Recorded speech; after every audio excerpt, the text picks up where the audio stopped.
Hello friends, welcome to my channel. आज की कहानी कागज़ के टुकड़े पार्ट 2। प्रिया देव को छोड़कर चली जाती है। देव प्रिया को देखता रहता है। तभी उसके कानों में एक आवाज़ आती है, आप देव हैं? यह सुनकर देव पीछे मुड़कर देखता है तो वहाँ प्रिया का सहायक खड़ा था, जो देव को उसके नाम से पुकार रहा था। देव ने बड़ी ही हैरानी से उसे देखा।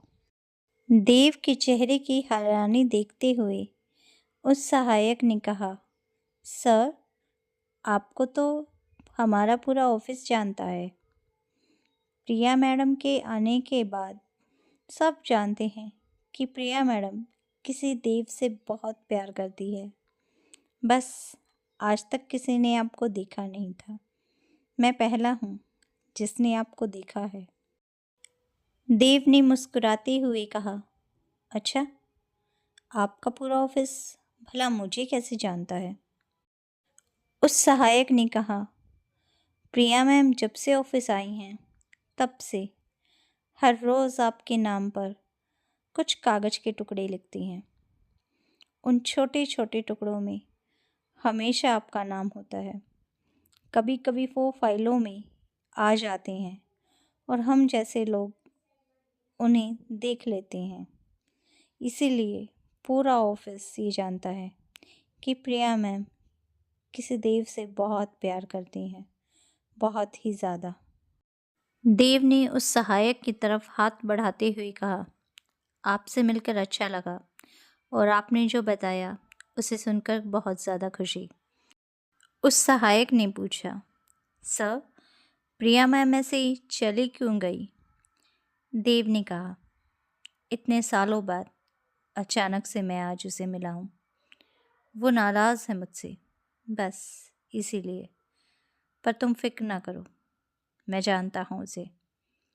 वो बहुत जल्द मान जाएगी। कुछ देर उस सहायक से बातें करने के बाद देव भी वहाँ से चला गया।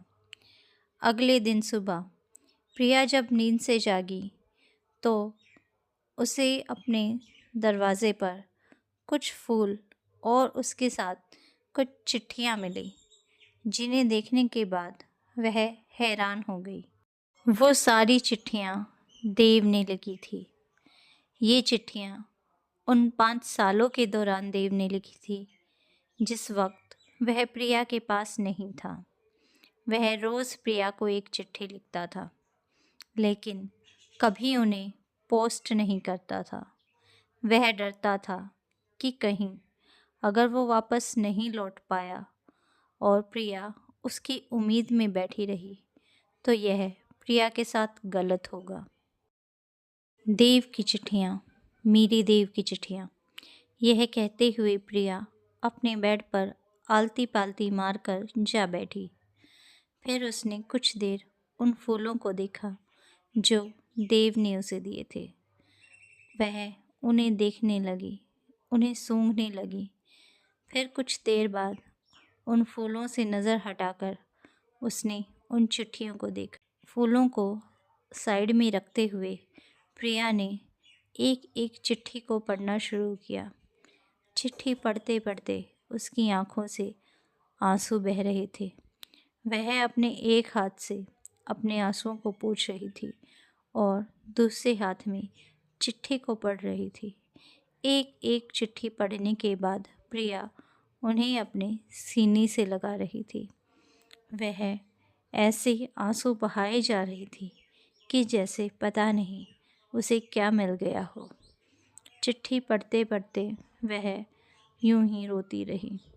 कुछ देर बाद उसने चिट्ठियों को पढ़ना बंद कर दिया और वह उठकर वॉशरूम चली गई।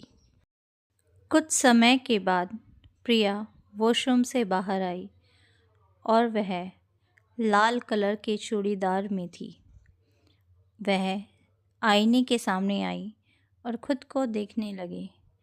फिर उसने अपने चेहरे पर थोड़ा सा मेकअप किया, अपने चूड़ीदार पर अपनी चुन्नी ली, अपने कानों में झुमके डाले और अपने बालों को खुला छोड़ दिया।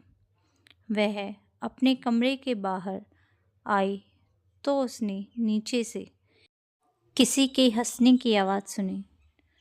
प्रिया धीरे धीरे चलते हुए वहाँ तक पहुँची तो उसने देखा कि नीचे देव और उसके माता पिता आए हुए हैं।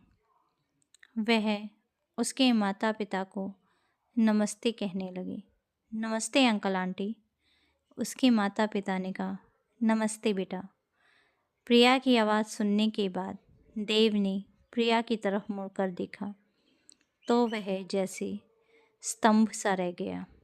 प्रिया लाल कलर के चूड़ीदार में इतनी खूबसूरत लग रही थी कि देव बस अपने दिल पर हाथ रखकर मन ही मन अपनी किस्मत पर मुस्कुराने लगा। उसकी बड़ी बड़ी आँखें, उसकी आँखों में काजल, उसके कानों के झुमके और उसकी लंबी सी खूबसूरत गर्दन, यह सब देव के दिल को अंदर ही अंदर बहुत ही बेचैन कर रहा था। प्रिया भी देव को बस देखे ही जा रही थी। इतने वक्त बाद प्रिया ने देव को देखा था। वह उसकी आँखों में जैसे समा जाना चाहती थी। वह ये सब हो ही रहा था कि प्रिया की मम्मी ने कहा, बेटा यहाँ आओ, बैठो हमारे पास। प्रिया अपने घर पर सबको देखकर थोड़ा सा हैरान थी। तभी देव की माँ ने चुप्पी तोड़ते हुए कहा, बेटा इतना हैरान मत हो, हम यहाँ तुम्हारे लिए ही आए हैं। देव ने हमें बहुत ही पहले तुम्हारे बारे में सब कुछ बता दिया था और यहाँ आने के बाद हमें पता चला कि तुम्हारे माता पिता भी देव को पसंद करते हैं और वह भी तुम्हारे बारे में सब जानते हैं। इसीलिए हम दोनों परिवार चाहते हैं कि तुम दोनों अब एक हो जाओ, एक साथ रहो। तुम जल्द से जल्द हमारे घर हमारी बेटी बनकर आ जाओ। प्रिया ने हैरानी से अपने माता पिता की तरफ देखा। प्रिया के पिता ने कहा, बेटा तुम्हारी खुशी से ज़्यादा बढ़कर हमारे लिए कुछ नहीं है। हम इतने सालों से तुम्हें देख रहे हैं। जब से कॉलेज पास करके देव यहाँ से गया है, तुम हमेशा उदास ही रहती हो और तुम्हारी माँ को हमेशा तुम्हारी किताबों से कागज़ के टुकड़ों पर देव का नाम लिखा मिलता है, जिससे हम ये अच्छी तरह से समझ गए बेटा कि तुम्हारी ज़िंदगी में देव कितना ज़रूरी है। अगर तुम चाहती हो तो हम इस रिश्ते के लिए हाँ करें। और बेटा हमारी इकलौती बेटी अगर खुश ना हो तो बताओ हमारे माँ बाप होने का क्या फ़ायदा। हमें तो बस अपनी बेटी की खुशियाँ चाहिए, चेहरे पर वो मुस्कान चाहिए जो हम बचपन से उसे देखते आ रहे हैं।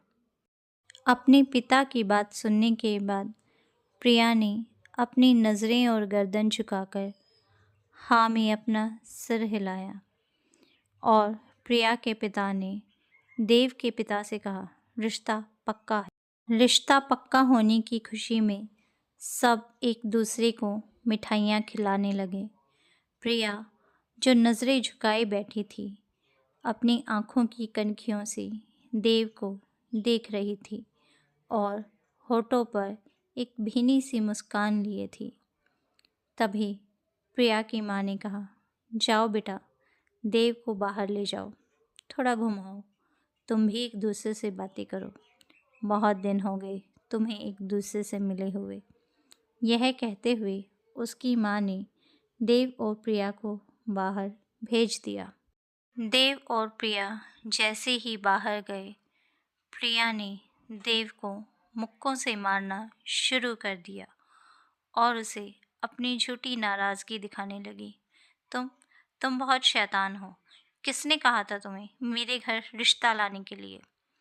देव ने यह बात सुनते हुए कहा, अच्छा तो तुम मुझसे शादी नहीं करना चाहती हो। प्रिया हक पकाते हुए कहने लगी, नहीं, मैंने तो ऐसा नहीं कहा। और फिर दोनों हंसने लगे। पूरा बगीचा दोनों की हंसी से गूंज रहा था। दोनों का प्यार कागज के टुकड़ों के कारण पूरा हुआ। अगर आपको मेरी कहानी पसंद आई तो please like, subscribe and comment my channel. फिर मिलते हैं अगली कहानी के साथ। तब तक सुनते रहिए लव स्टोरीज़।